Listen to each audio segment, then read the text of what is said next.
Visakha steel ప్లాంట్కు కేంద్రం ప్రకటించిన package కొత్త జనసత్వాలు తీసుకొస్తుందని ప్లాంట్ మాజీ సీఎండీ శివసాగర్ రావు అంటున్నారు. కేంద్రం ప్యాకేజీపై ఆయన అభిప్రాయాలను మా ప్రతినిధి కుర్మరాజు ఆయనతో ముఖాముఖి ద్వారా అందిస్తారు. ఏ దేశం ప్రగతి అయినా ఆ దేశంలోని ఉత్పత్తి రంగం ప్రధాన సూచికగా ఉంటుంది. ఈ ఉత్పత్తి రంగానికి, నిర్మాణ రంగానికి అత్యంత ఉపయుక్తమైన స్టీల్ రంగం వృద్ధి సాధన కూడాను ఇందులో ప్రధాన పారామీటర్.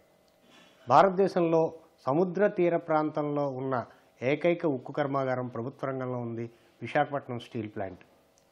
ఈ స్టీల్ ప్లాంట్ ఎంతోమంది ఆంధ్రుల త్యాగాలకు ప్రతీకగా ఇది ఆవిర్భవించింది. దాదాపు 4.5 దశాబ్దాలుగా ఇది ఎన్నో ఒడిదుడుకులను ఎదుర్కొంటూ వస్తుంది. ప్రస్తుతం స్టీల్ ప్లాంట్ దాదాపు 4 సంవత్సరాల క్రితమే దీన్ని ప్రైవేటీకరణ దిశగా మేము చర్యలు తీసుకుంటున్నాం, ప్రైవేటీకరణ చేసి తీరుతామనేసి అప్పుడే నిర్ణయం తీసుకుంది. దీనిలోని డిజిన్వెస్ట్మెంట్ చేస్తామనేసేమో ఆ రోజు ప్రకటించింది. కార్మిక సంఘాలు ఇంతవరకు ఆ ప్రైవేటీకరణ ప్రక్రియ ముందుకు సాగకుండా అయితే మాత్రం చూడగలిగాయి. ఇప్పుడు కూటమి ప్రభుత్వం అధికారంలోకి రావడం, కేంద్రంలోని నరేంద్ర మోదీ సర్కారు మీద పెద్ద ఎత్తున ఒత్తిడి తీసుకురావడం ప్రభావంగా ఇది పూర్తి నష్టాల్లోకి వెళ్ళిపోయి పూర్తిగా ప్రైవేటీకరణ లేకపోతే డిజిన్వెస్ట్మెంట్ దిశ నుంచి రూపాంతరం చెంది ప్రభుత్వ రంగంలోనే కొనసాగిస్తూ కొత్త జవసత్వాలు ఇవ్వాలన్న ఒక ఆలోచన కేంద్ర ప్రభుత్వంలోని రాగలిగారు. ఇవాళ కేంద్ర ప్రభుత్వం దాదాపు 11,500 కోట్ల రూపాయల ప్రత్యేక ప్యాకేజీని ఇవ్వాలనేసి కేంద్ర కేబినెట్లో నిర్ణయం తీసుకుంది. విశాఖపట్నం స్టీల్ ప్లాంట్ వృద్ధిలో ప్రధాన భాగస్వామి, పలు ప్రభుత్వ రంగ సంస్థల్లోని పనిచేసి విశేష అనుభవం పొందిన శివసాగర్ రావు గారు విశాఖపట్నం స్టీల్ ప్లాంట్కి సంబంధించి సారథ్య బాధ్యతలు దాదాపు 4.5 సంవత్సరాలు నిర్వర్తించారు. ఆ సమయంలో స్టీల్ ప్లాంట్ ఎక్స్పాన్షన్కి, అలాగే స్టీల్ ప్లాంటు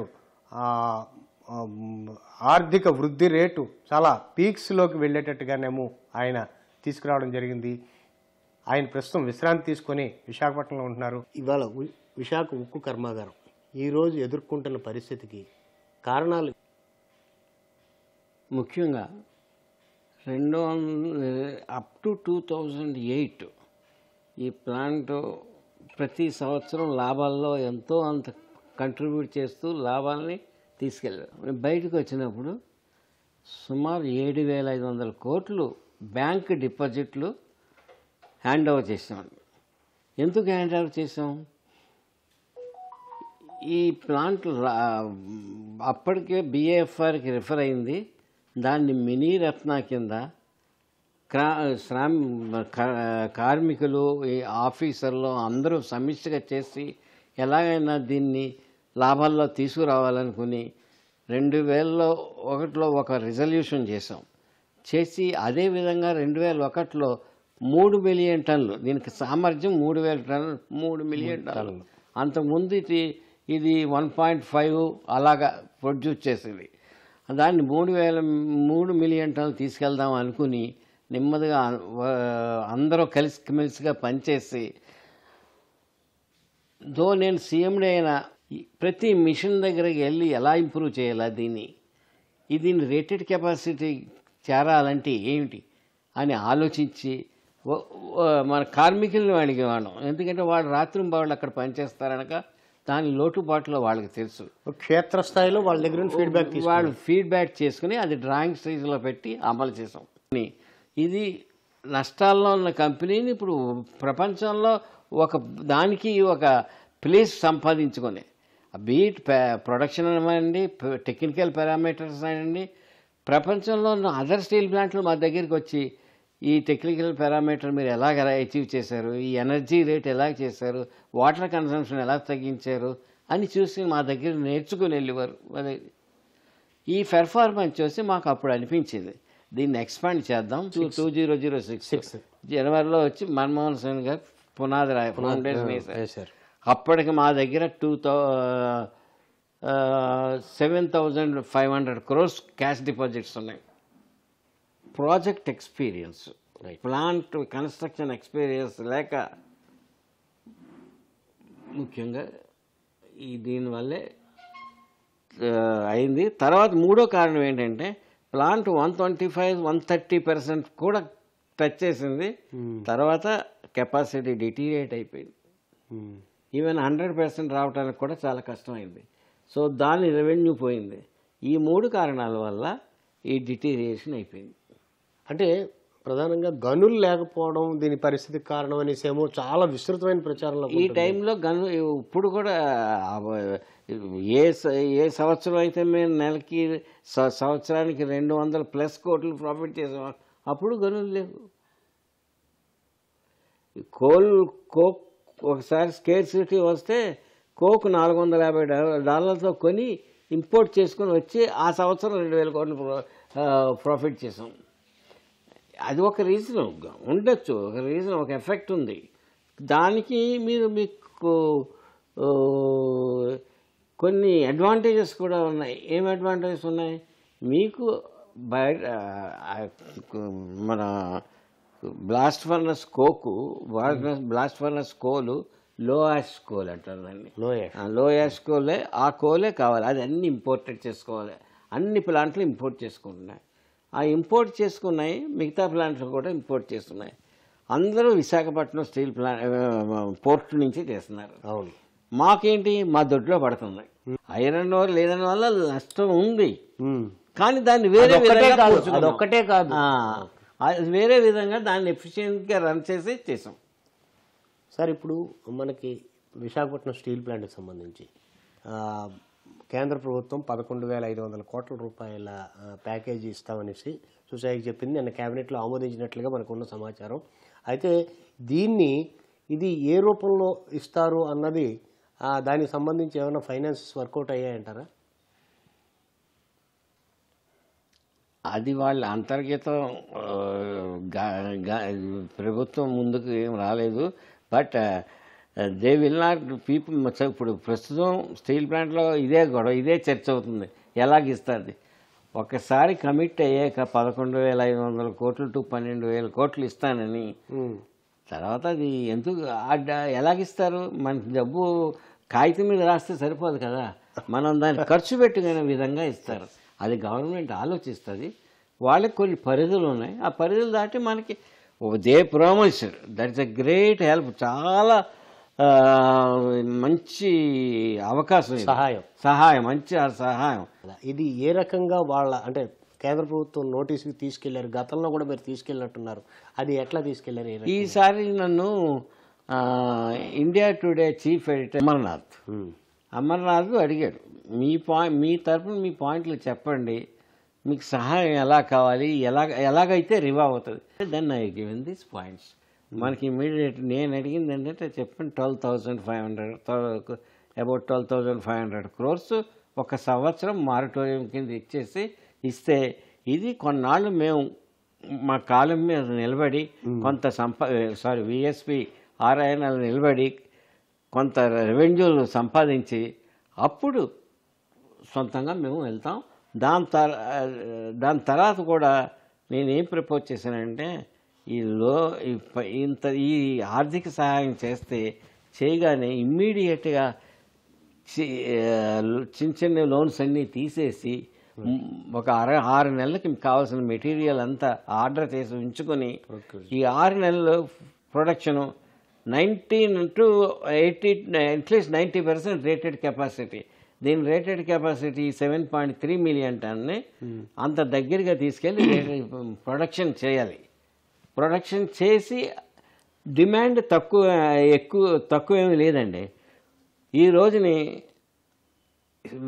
ఆర్ఐఎన్ఎల్ మెటీరియల్ లేదని అంటే కస్టమర్ చాలా బాధపడుతున్నారు. ఇల్లు కట్టుకోవడం కూడా పోస్ట్పోన్ చేసుకుని చేస్తున్నారు.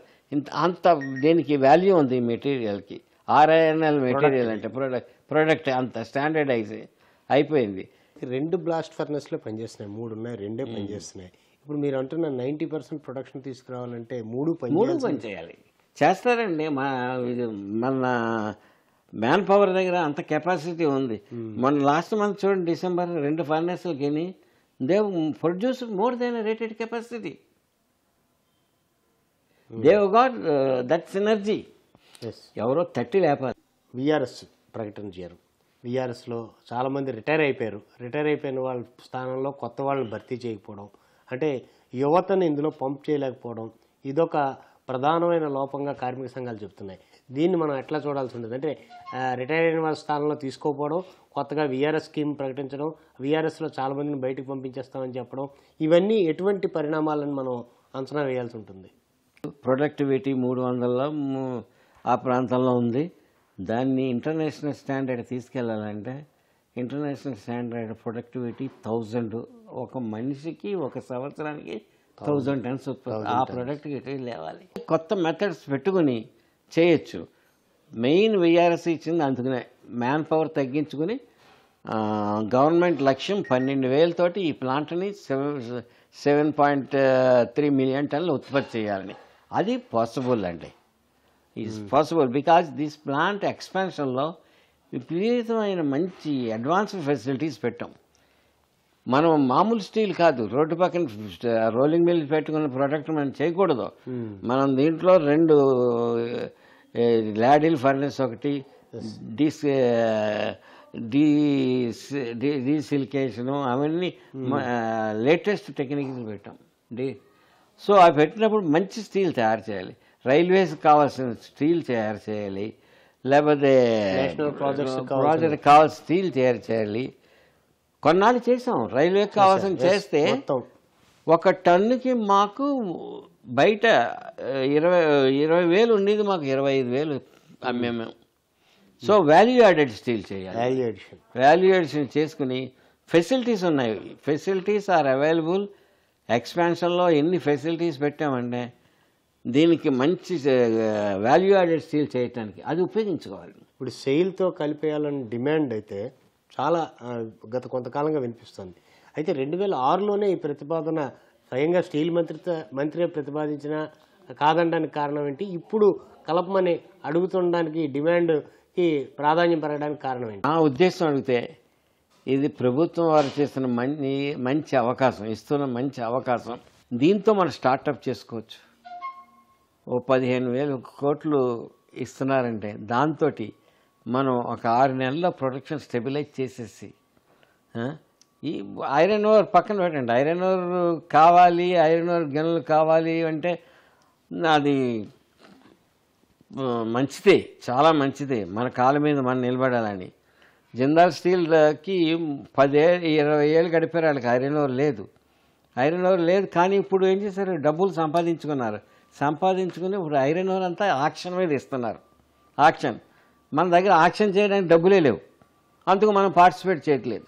ఇప్పుడు ఇది ఒక లీడ్ కింద తీసుకుని ఈ ప్రభుత్వం చేస్తున్న సహాయం లీడ్ కింద చేసుకుని అసాధ్యం కాదు. మొన్న డిసెంబర్ నెలలో 2 ఫర్నెస్ హౌస్లతో రేటెడ్ కెపాసిటీ అచీవ్ చేశారు. ఇదే ఫ్యామిలీ, ఈ కార్మికులే, ఈ ఆఫీసర్లే చేశారు. అది చూపించారు. దాన్ని బట్టి మనం 3 మిలియన్ టన్నులు 3 బ్లాస్ట్ ఫర్నెస్లు కలిపి దానికి 7.5 మిలియన్ టన్నులు. ఈ బ్లాస్ట్ ఫర్నెస్లు మొన్న ఖర్చు పెట్టి మోడర్నైజేషన్ చేసిన దానికి ఒక్కొక్క ఫర్నెస్ సంవత్సరానికి 3 మిలియన్ టన్నుల సామర్థ్యం ఉంది. అంతవరకు కూడా చేసుకోవచ్చు. Don't talk of name plate capacities. 100% చేస్తాను అండ్ కెపాసిటీ కాదు మనకు మాట్లాడింది. బియాండ్ 100%.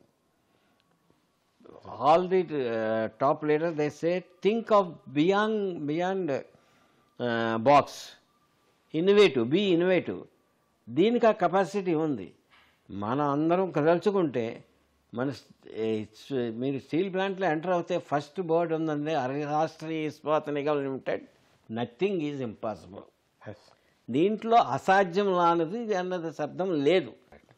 ఇది కూడా సాధ్యం. దానికి ఇది నాంది. ఇప్పుడు మీ గవర్నమెంట్ మనకు సపోర్ట్ చేస్తుంది 12,000 to 15,000 కోట్లు అన్నది నాంది. దాన్ని ఉపయోగించుకోవాలి. That has to be taken as a lead point and proper operation man has to be placed in the plant. That's all. You can achieve this goal easily. ఇది శివసాగర్ గారి మనోగతం. ఎందుకంటే ఖచ్చితంగా ప్లాంట్లో 100% కంటే మించి, కెపాసిటీకి మించి ఉత్పత్తి చేయగల సామర్థ్యం, చేసి చూపించిన పాత చరిత్ర ప్లాంట్ సొంతం, ఖచ్చితంగా చేసి తీరగలరు. ప్రభుత్వం ఇస్తున్న ఇప్పుడు ఈ సదుపాయం చాలా మంచి పరిణామంగా ఆయన అంచనా వేస్తున్నారు. ఇది ఖచ్చితంగా ప్లాంట్ రివైవల్కి ఇది ఖచ్చితమైన ఒక దారి, నాందిగా ఆయన చెప్తున్నారు.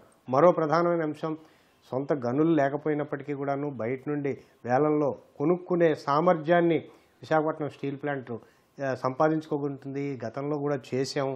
అలాగే సెయిల్లో దీన్ని విలీనం చేయడం అనేది చాలా మంచి ప్రక్రియగా, అంటే భవిష్యత్తులో కొన్ని దశాబ్దాల పాటు విశాఖపట్నం స్టీల్ ప్లాంట్కి ఎటువంటి సమస్య లేకుండా మంచి పురోగతి సాధించేందుకు అవకాశం ఉండే చర్యగా కూడాను ఆయన చెప్తున్నారు.